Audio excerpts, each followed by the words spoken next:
కవం ధైర్యంతో చిత్తశుద్ధితో బయలుదేరి పోరాటం చేస్తాం. ప్రజలు జమైతా పోయిన మీ అందరికి తెలుసు. ఇదే జగిత్యాలకు నేను ఎన్నోసార్లు వచ్చిన, కోరుట్లకు ఎన్నోసార్లు వచ్చిన, చొప్పదండికి ఎన్నోసార్లు వచ్చిన, తిరగని ఊరే లేదు, తిరగని మండలాలు లేవు.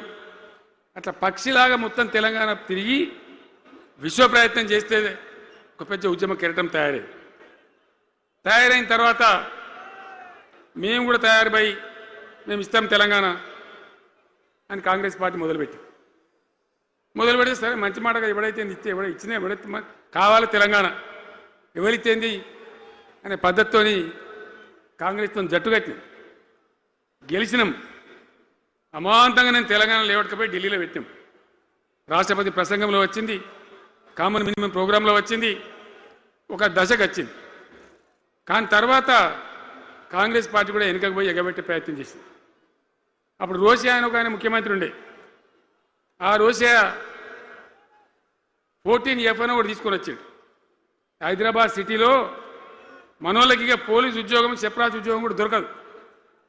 అప్పుడు నాకు తిక్కరేగిందిగా. నేను బతికుండగానే ఉద్యమం నాటిపోయిన నాయకుడు నేను బతికుండగానే ఇక వీళ్ళు ఇట్లా F-15 E-15 R-15 తెస్తే ఇంకేం మిగులుతుంది, సావో రేవో తేల్చుకోవాలని చెప్పి ఆ రోజు నేను శపథం కట్టిన. ఉద్యోగ గర్జన చేసి సిద్దిపేటలో కేసీఆర్ సచ్చుడో తెలంగాణ వచ్చుడో, ఈ తల్లి ఆందకనే మంచిగా దేకలేం అని చెప్పి ఆ శపథం చేసి ఆనాడు ఆమరణ నిరాహార దీక్షకు బయలుదేరితే మొత్తం తెలంగాణ అల్లకల్లోలమైంది. మీరు కూడా ఎక్కడోన్లు అక్కడ వందల వేల గ్రామాలలో టెంట్లు, లులులు, పార్లమెంట్లో అల్లకల్లోలం, ప్రజలంతా గందరగోళం చేస్తే అప్పుడు ఒక ప్రకటన ఇచ్చింది. చిదంబరం అంటే ఆయన వచ్చి హోంమంత్రి, తెలంగాణ ఏర్పాటు చేస్తామని నువ్వు దీక్ష బంద్ చేయి. నమ్ముతాం కదా, కేంద్ర హోంమంత్రి చెప్పినాక మరి నమ్మాలి కదా.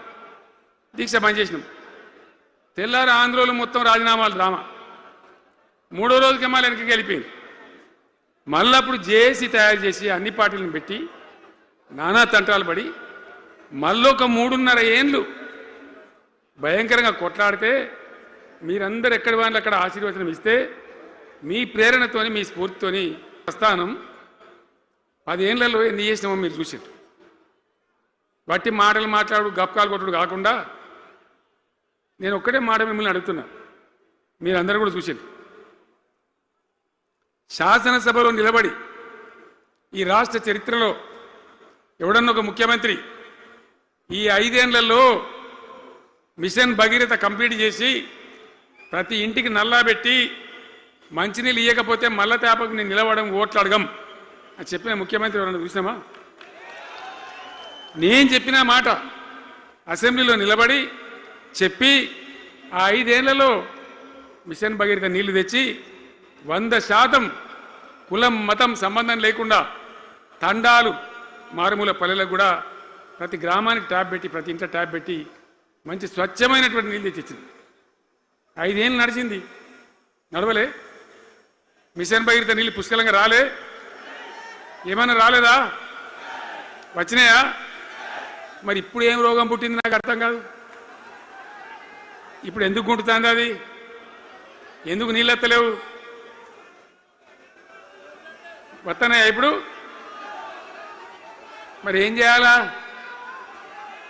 లాగులు వలగదాకా చంపాలే. మంచి మాట కాకపోతే ఏం చేస్తారు? మంచిగా కట్టిన ఇల్లు పెట్టిపోయి కదా, 5 ఏళ్ళు నడిచింది కదా, మరి మీకేం బీమారీ వచ్చింది నాకు అర్థం కాదు. ఇంత పొడుగు మాటలు మాట్లాడుతుందా? అడ్డం పొడుగు మాట్లాడుతుందా? పొద్దున్న లేతే కేసీఆర్ చావాలి, నువ్వు 1000 జన్మలు ఇచ్చినా నేను చావనా కొడుకు అనుకుంటున్నావు.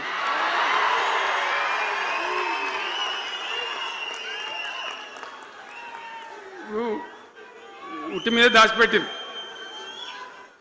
మన ఇళ్ళలో దాతారు కదా, ఏది ఉట్టి ఉట్టి అని ఉంటుంది. ఇప్పుడు మీకు తెలుసో లేదో కానీ ఇప్పుడు ఈ మధ్యలో ఫ్రిడ్జ్లు మోపోయిన మునుపు ఉట్టి అనేది ఉంటుండే. ఎండిపోయిన చేపలోకి నీ రొయ్యలో అవి ఉంటే వరుగులు ఉంటే దాంట్లో పెడుదురు.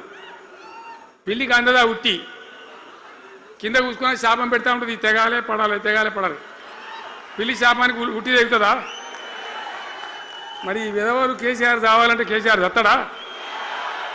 మీ దీవెన మీ ఆశీర్వచనం ఉంటే జీవన్ రెడ్డి గారు అన్నాడు నాకు 75 ఏండ్లు వచ్చినాయి. జీవన నేను చెప్తున్నా నాకు కూడా 72 వచ్చినాయి. నీ వెనకనే నేను కూడా లైన్లోనే ఉన్నా. నేను ఒక్కటే మాట చెప్తున్నా,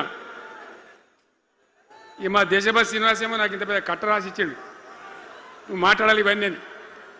అవన్నీ కాదు, ఇక్కడ దరిద్రం పోయేదాకా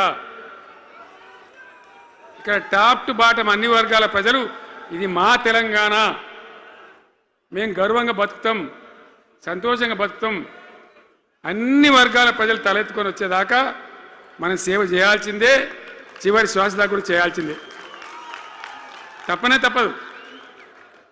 బ్రహ్మాండంగా ముందుకు తీసుకొని పోవాలి. మీరు కూడా నాకు 75 వచ్చిందే కాదు, ఇవాళ మీరు 50-25 ఏళ్ళు తగ్గిపోయింది మీ వయసు.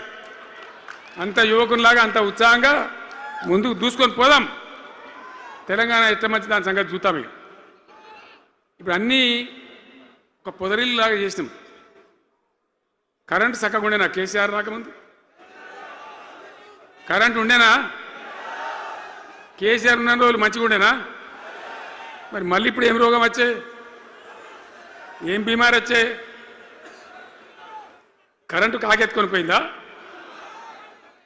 ఆనాడు 7,000 మెగావాట్లుంటే ఒక ఏడాది లోపల మంచిగా చేసి 24 గంటల కరెంట్ ఇచ్చినాం, ఒక క్షణం కూడా పోకుండా.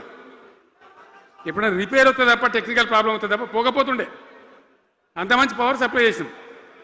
దాని తర్వాత యాదాద్రి, భద్రాద్రి ఇంకా చాలా కొత్త సబ్స్టేషన్లు నిర్మాణం చేసినాం.